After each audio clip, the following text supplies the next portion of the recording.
নমস্কার বন্ধুরা, তোমরা সবাই কেমন আছো? আশা করছি খুব ভালো আছো, আর আমিও খুব ভালো আছি। তো চলো, আমি আবার তোমাদের সামনে আর একটা নতুন ভিডিও নিয়ে চলে এসেছি। এই ভিডিওটা হলো আমাদের যে গদাধর প্রভুর যে জন্মতিথি উপলক্ষে উৎসব হচ্ছিল, সেইটারই দ্বিতীয় দিনের ভিডিও। তো যতটা পারবো তোমাদের সাথে শেয়ার করব। তো বন্ধুরা, তোমরা ভিডিওটা দেখো, আশা করছি খুব ভালো লাগবে তোমাদের। আর এই দেখো, এখানে সকাল সকাল মালসাভোগের জন্য আর রাতের রাজভোগের জন্য লুচি করা আরম্ভ হয়ে গেছে। তো আমাদের পাড়ারই সব মা, কাকিমা, জেঠিমা, বৌদি, দিদা, এরা সবাই মিলেই ঠাকুরের লুচিগুলো, যে কোনো অনুষ্ঠান বলো, জন্মাষ্টমী, রাস, দোল, এই জন্মতিথি, সব অনুষ্ঠানেই আমরা সবাই মিলেই ঠাকুরের এই ভোগের লুচি করি। আর ভোগ ঘরেও ভোগ রান্না হচ্ছে, সেটা দুপুরের জন্য, সেটাও তোমাদেরকে দেখাবো।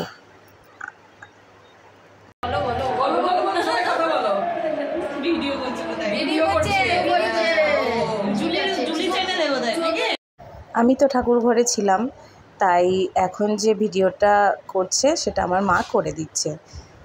দেখো কি সুন্দর করে আমার মাও ভিডিও করতে শিখে গেছে।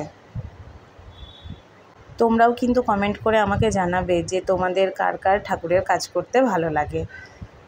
তো চলো এবার দেখাই, আমি আর কাকিমা মালসাভোগের যে মালপোয়া হচ্ছে সেইটা বানাবো। আর এই দেখো, আমার ভাইপো আর আমার বাবা ভেবেছে ফটো তুলবে, তাই দুজনে ঘাড়ে হাত দিয়ে চলে এসেছিলো। আর আমার বাবাকে আবার ঠাকুর ঘরে ডাক পেরেছে। আমার বাবা চলে গেল, আর ভিডিও ফটো কিছুই তুলতে পারলো না। এই দেখো, আমার এক বৌদি, এক কাকিমা আর আমি মালপোয়া ছাড়ছি আর কাকিমা তুলছে, আর এই বৌদি হেল্প করে দিচ্ছে আমাদেরকে।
মালসা ভোগের পরের আর কোনো ভিডিওই আমি তুলতে পারিনি। দুপুরবেলায় 4-5 হাজার লোকের নারায়ণ সেবা হয়েছে আমাদের এখানে, তো ওই ভিডিও আমি একটাও তুলতে পারিনি, এত ভিড় ছিল তোলা সম্ভবই হয়নি। তো আমাদের দুপুরবেলায় রাধা গোপীনাথের ভোগের পরে নরনারায়ণ সেবা হলো, তারপরে এখন বিকালে একটুখানি অনুষ্ঠান মতন হচ্ছে, তারপরে রাতে হবে পালা কীর্তন দিয়ে আজকের দিনটি শেষ হবে। তো পালা কীর্তনটাও আমি সেরকম তুলতে পারিনি। তো বন্ধুরা যাই হোক, এইটুকুই তোমরা ভিডিওটা দেখো, আবার নতুন আর একটা ভিডিও নিয়ে আমি আসব। তো ততক্ষণের জন্য টাটা।